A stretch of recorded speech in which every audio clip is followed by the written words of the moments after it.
Hey folks, so I'm Kevin and this is a little bit of knife nerdery. I've had this knife for almost exactly a week and a half now. This is one of the blue tie-handled custom versions of the Protech Malibu. And I spent that last week and a half deliberating over whether or not this was a knife that I was going to end up keeping.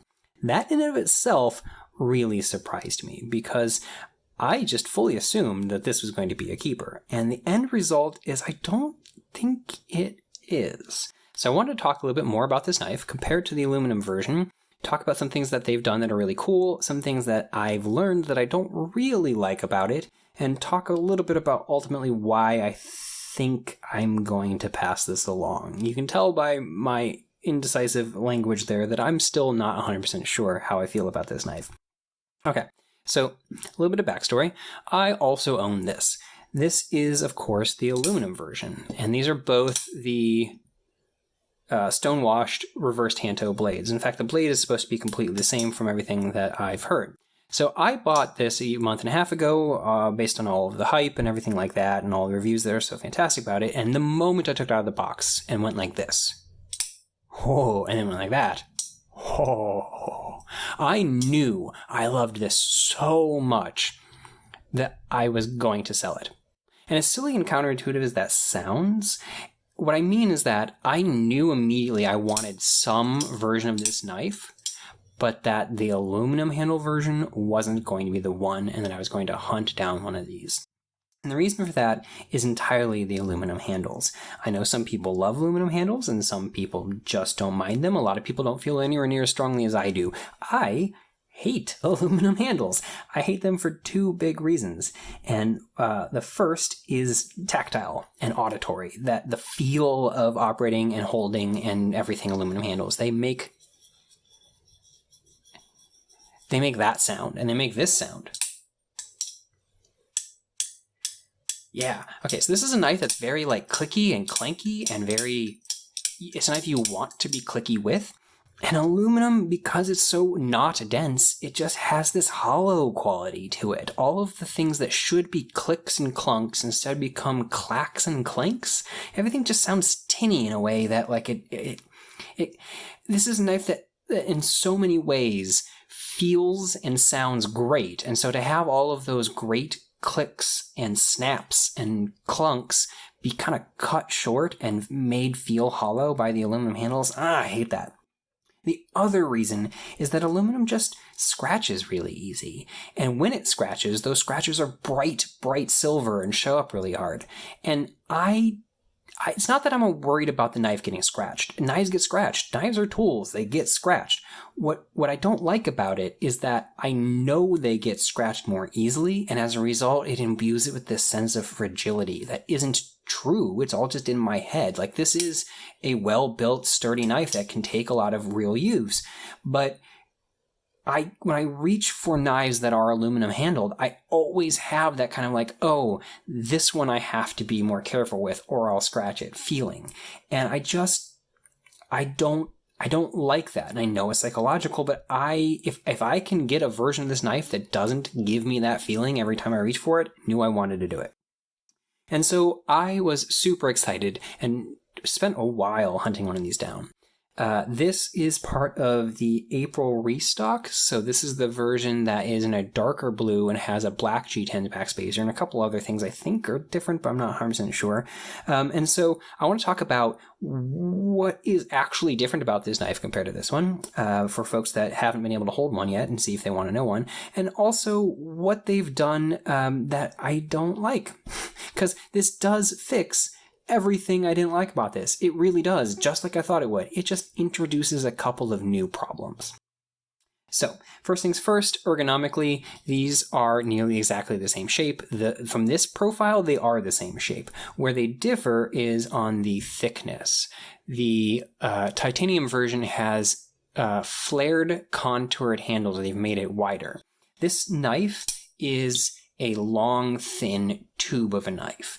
And so I've always felt that for what it is, it feels really good in hand. They have these scalloped chamfer bits here, and it just ergonomically fits great in my hand for what it is. But it is still a thin stick that's not going to fill out your hand. And so whenever I hear people complain about the ergos of this knife, the few people that do, most people rave about it, but the people who are being honest about how it feels to them, I think, are always talking about the fact that it's just so thin in this dimension that it just feels like you're holding a little rod.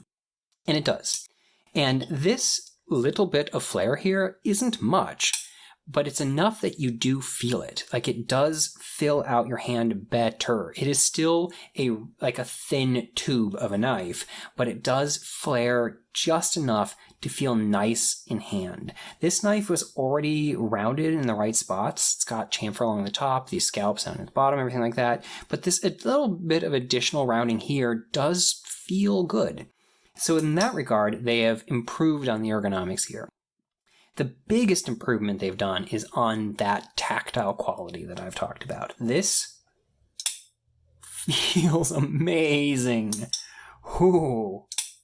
Oh yeah. Where this was hollow and echoey, this has exactly that kind of funk that you want. It feels so nice. As this clicks into place and that reverberation comes down the handle, it just feels spectacular. And all of its noises they're just a solid version where these were hollow. I love that. The sounds are much better too.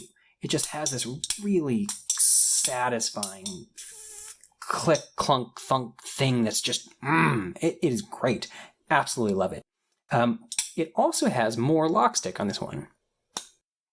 Now, you'll notice that any of these stonewash finished Malibus will have lockstick. Everyone talks about it. They'll have different degrees of it, but it's still there. And the reason is because they stonewash the entire blade, including that little bit right there where you can see that's the part that the button engages with, right there. And so it's literally just trying to wear a smooth path into that stonewash.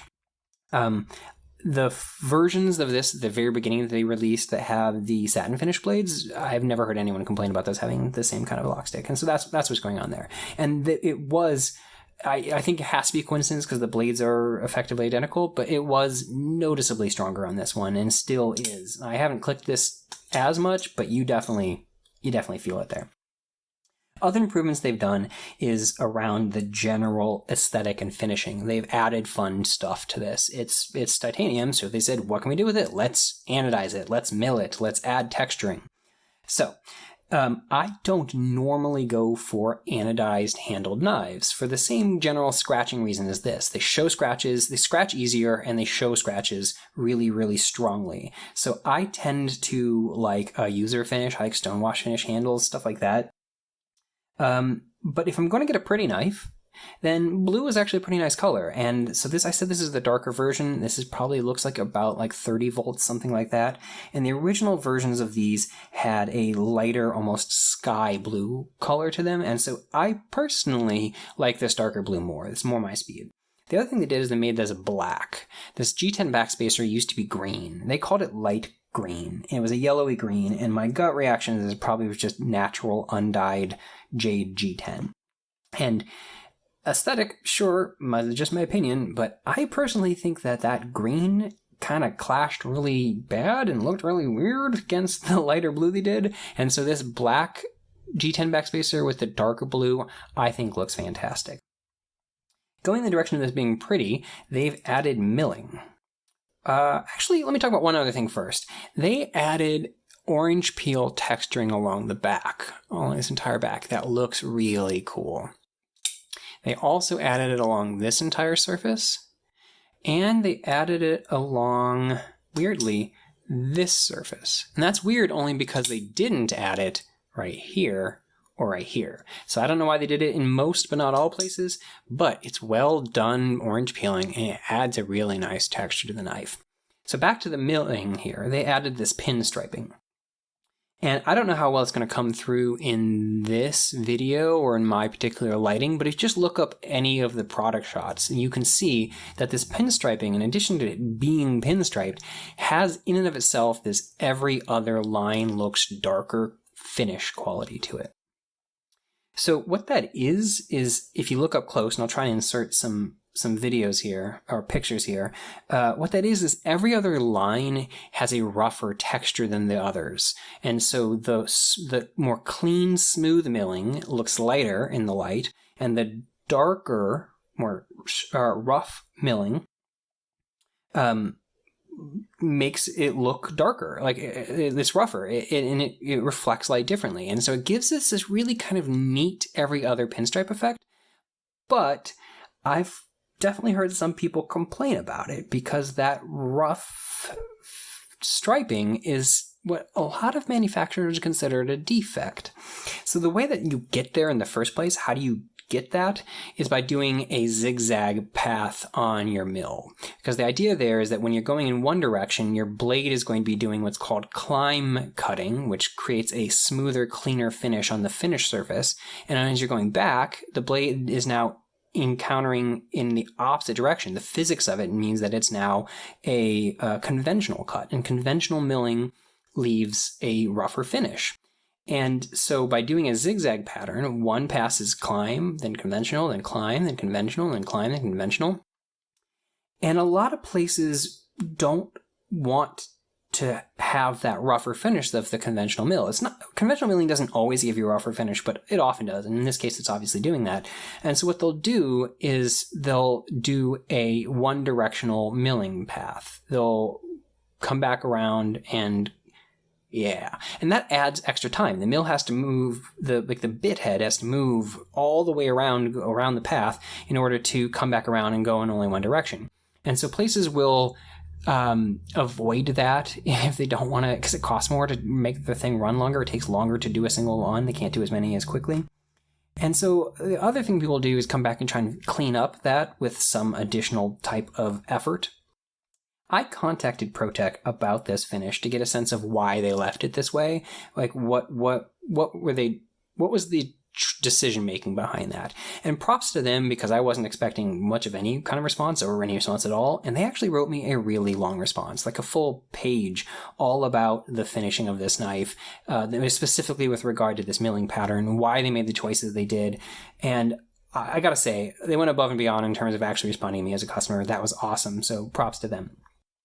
But what they said is actually kind of exactly what I expected. They said that on the very first versions of this knife, when they were doing the first runs, that they went through and deliberately cleaned up not just that rougher texture from that other direction, but also the step milling finishing marks themselves even on the ones that look cleaner. They still have like little... Whenever you do milling at an angle, the bit head doesn't actually move at an angle. The tool has to do this kind of step thing to do like a very, very small zigzag. And that leaves this kind of imprint pattern. And they said that they went back and even tried to clean that up. They said they did additional passes with other tools that had a different diameter and whatnot. And they said they did some hand finishing. And they said that the end result was that process for cleaning up that roughness was too time-consuming and costly. But they said more importantly, when they actually looked at the finished product, they didn't like the way it looked. They said it looked boring. That the clean lines, all being clean and polished, looked monotonous and they ran together. And I can totally understand that. If you look at other knives that have striping patterns like this, for example, if you look at the Tactile Knife Co. Rockwall, they are putting out the knife right now that has basically the same kind of finish as their pens. And so it has this very uniform, clean milling. It's not exactly the same texture. It's bigger than this, but it does become just like a sea of lines as opposed to a unique pattern that actually catches your eye. One way that people get around this is by making it not just straight lines. So like this is the Holt haptic, and I'll try and pop in a photo of this too, because this is an example of absolute precision, clean line milling perfection. But if you were doing it this clean and doing them just straight lines, it would look kind of monotonous. So they've made it and said a swoopy, swirly thing, and the end result is that the clean milling here looks gorgeous and still really catches your eye. But they said that they ended up liking the way it looked at this stage, with every other line looking rougher and being darker and adding that color contrast and textural contrast, and they just liked it better. And I gotta be honest, I agree with them. I totally see where they're coming from there. And I like the way that finish pairs with other choices they've made, like this orange peeling here. This is a rougher texture that adds visual intrigue, and a stonewash finish. The stonewash finish can look pretty and visually interesting. It's rougher, it has texture, but I think those elements work well together. And if they had left it, or not left it, if they had done the effort of making this perfectly smooth, it wouldn't have looked as good with some of these other design aesthetics. But at the same time, while I like where it landed, and while I understand the reason behind it, it still kind of rubs me the wrong way. And that's basically for two reasons. One is that, so this mother of pearl inlay, this version, the April one, they said specifically is gold lip, mother of pearl, whatever. So I think it's gorgeous. I think it's really pretty, but I feel like it's out of place on this knife, in part because of this kind of finishing that they've done. This is rougher, intentionally left rougher. This is rougher, intentionally made rougher. This is rougher, intentionally made rougher. And this is like fine china, pristine, delicate, pretty, ornate thing in a knife that is otherwise deliberately pushed in a rougher direction, and that feels out of place to me. The other thing about this milling that kind of rubs me the wrong way is the price and how that relates to the price. So let's talk about price real quick. This version of the knife is retail $200, $225, something like that from depending on whether you're buying it from a big name like Blade HQ or a mom and pop. This knife, the first version of this with the lighter blue handles, this knife was $400 at Blade HQ's and $450-ish on the high end at some of the smaller places. The newer version of this, and when they restocked these didn't go up, these did.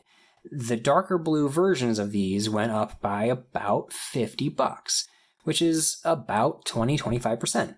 So at Blade HQ, these were $450, and at the mom and pops, like I picked this up from a little mom and pop shop in Texas, this was $500. Actually, I think this one was $510, but I got free shipping. And so the price has gone up. What I don't know, since I've never handled one of the others, and I haven't really been able to look up one up close in photos, is I don't know if it had this orange peeling and other kind of additional finishing. So it's possible they've done more work to this that would justify that increased price. It's also possible that they just know they can charge more. I don't know, and I don't want to accuse them of doing a money grab. But what you're left with is this is a knife I paid $500 for retail. And does it feel like a $500 knife to me? Or conversely, does it feel like what I want out of a knife for $500? And those are very different statements. I want to be very careful not to call this overpriced. Because, first of all, that's just an incredibly subjective term. What is overpriced? Overpriced to whom? Because literally everything I own is probably overpriced to somebody, because I don't tend to own budgety knives. So everything I have is overpriced, probably, by someone's standards for a knife. But you can talk overpriced compared to what? Compared to other knives and that are made out of similar materials and made with the similar processing and the same kind of amount of general labor you would expect to go in. And on that front, I don't think it is overpriced. I just think it's on the high end of what I would consider kind of reasonable. If you look at like the big US manufacturers, that's one of the big things, is Protech is a US company, and you have to wipe out any cost expectations when you look at things like Riot or We or people that do really nice manufacturing, but overseas their cost of labor is just so much cheaper. So you look at the US manufacturers, and if you look at like what Hinderers cost, those are $400, $500, sure. And the people who buy them don't balk at that at all. You look at something like, I mentioned that Rockwall. earlier from Tactile. That's a 6-person shop out in Texas. So, like, none of the economies of scale are there. Protech isn't a huge company, but they're definitely bigger than that. And, yeah, it's a smaller knife. There's less material cost. It's not an anodized knife. They're not doing additional finishing processes like this, orange peeling. And they're also using XHP instead of 20CV. And 20CV is a nicer, more expensive blade steel. It's not, XHP isn't bad. It's not a cheap steel. But yeah, so the materials here are, everything about this is bigger and more. But they're putting out a knife for $300, and these guys are now putting out a knife for $500. And is it $200 more? I don't know. You look at another small company like TRM is a tiny company, and they haven't released their atomic tie, the titanium version of the atom yet, the atomic. They haven't released that yet, but they were pegging that at around somewhere in like the upper 300s.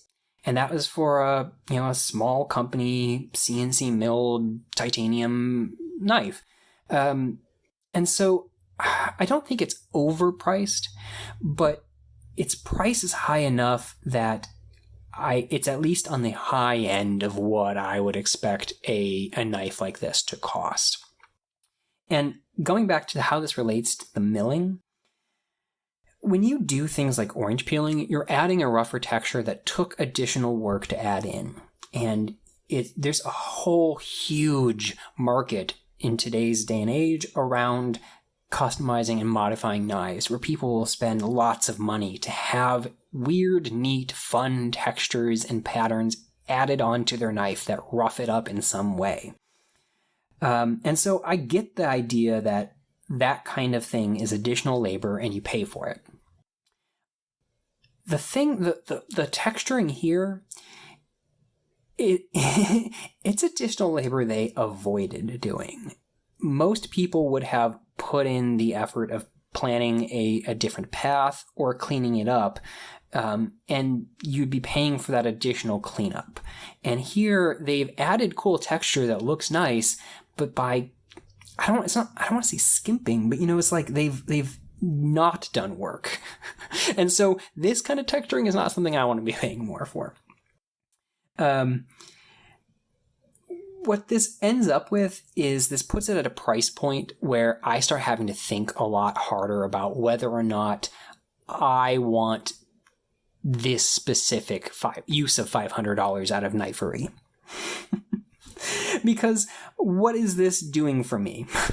Why did I want this compared to other knives? I wanted this compared to other knives because of this fidget factor, this just spectacular action, just this feeling of operating the knife that is different from every other knife I own.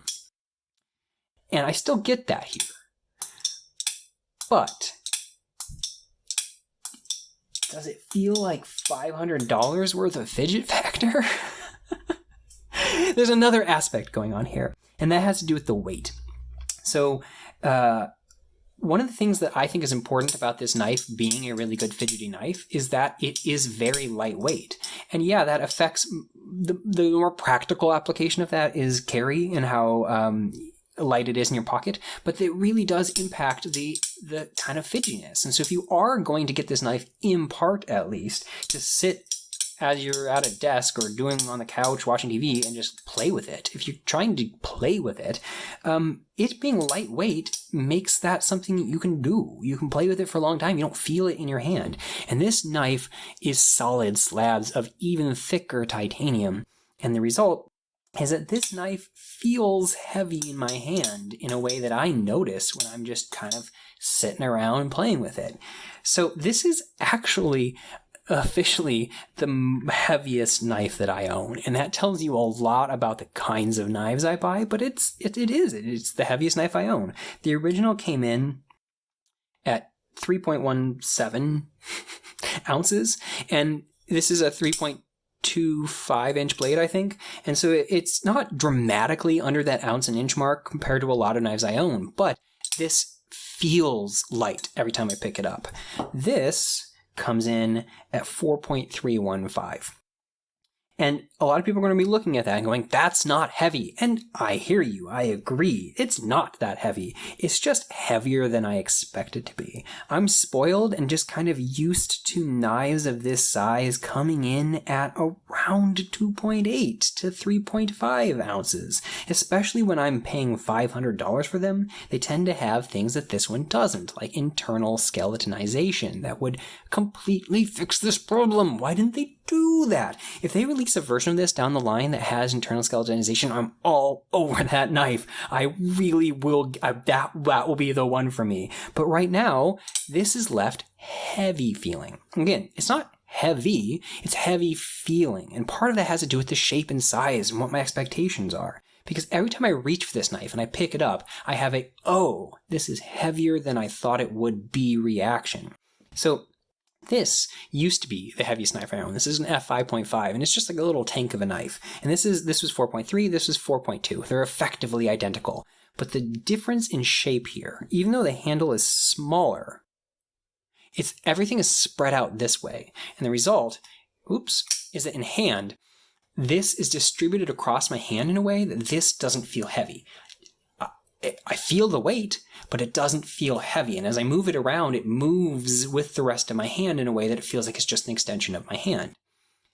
This knife, because all of that weight is concentrated in just this like rod, this slim, thin rod, it feels so much heavier in hand because it's all resting on one single spot. And as you move it around, because it's engaging with less of your hand and less of your hand is gripping onto it, you feel the momentum shift. Like with this, I don't feel like I have something heavy in my hand. I just feel like I have something in my hand. This, I feel like I have a heavy thing that is like swaying back and forth as it goes. And it's crazy how similar these are in weight, but how different they feel in weight. So I go back to thinking, what place does this hold in my collection? As a fidget knife, I want it to be lighter. As a carry knife, I want it to be lighter and something that, I don't know if I just don't like carrying blue anno hand. I just don't, Anyway, so I want it to be lighter, and I would probably want it to not be blue. And as a gorgeous blue titanium milled knife, I already have something that is 100% topping it. And so ultimately, is this a fantastic knife? Yes. Does it solve every problem I had? Yes. But between the extra weight and just the general sense of value, is this how I want to spend $500 of my knife money? That I'm not so sure about. I might end up keeping this, because every time I think I'm just going to sell it, or I'm still within my 30-day window, I could even just return it. Anytime I think that, I also go like, ooh, but I really like it. And I still know that I don't like the handles on this. So I'm left with this conundrum of either I sell this one and keep this one and still feel like that clanky, hollow aluminum, or I sell this one and keep this one and is left with that like that heavy brick in my hand. Oh man, I think it sounds so heavy. It's only 4.3 ounces, but it's that heaviness, and also that like, ooh, it's literally 2.5 times the price of this one. So I don't know where I'm going to land.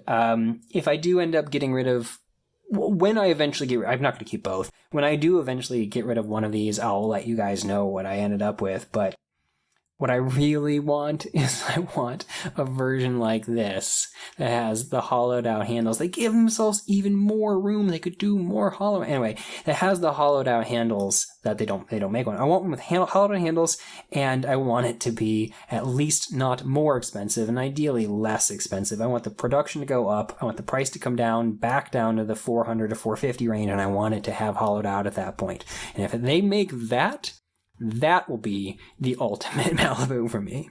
In the meantime, I'm left scratching my head, and Anyway, I hope this helped explain some of the differences that in both how this feels, because a lot of my complaint and talk here is just literally about the feeling of this knife. They're both still fantastic functioning knives.